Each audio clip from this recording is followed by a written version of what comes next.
Hello, my name is Wesley Power and I'm one of the vets working with the veterinary technical team at Elanco Animal Health. And today I just want to talk about the use of Fasinex 240 in cattle and Fasinex 5% in sheep. The active ingredient in Fasinex is a pharmaceutical active called triclopyrazole.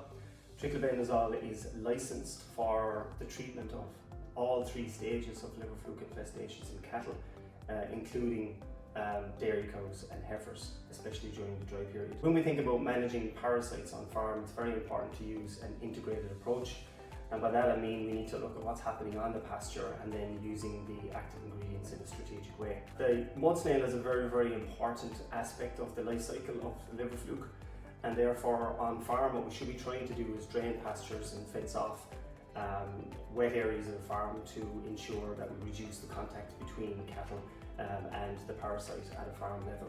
What I mean by the strategic use of Fasinex 240 in cattle is that we should be using it at the right time in the right animals, and indeed using the right active at that particular point in time. So when we think about using Fasinex 240 in cattle, when are cattle most likely to have all three stages of liver fluke? Because remember we said that the active is triclopyrazole, and triclopyrazole kills all three stages. This is usually in most farms in Ireland going to be in the autumn time and early winter.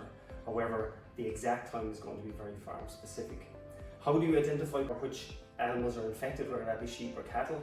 We should really be looking at speaking to our veterinary advisor, looking at fecal echoes, and also possibly using blood samples in younger naive stock to identify when and if individual animals are indeed infected. Fasinex 240 has a very low dosing volume of approximately 5 ml per 100 kilos, so that means you're giving about 30 ml to a 600 kilogram animal, and it also has a very short milk withdrawal period of 35 days plus 48 hours.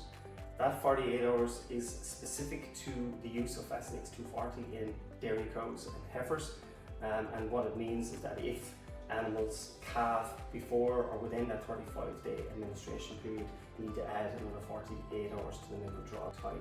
The meat withdrawal period for Fasinex 240 in cattle is 56 days.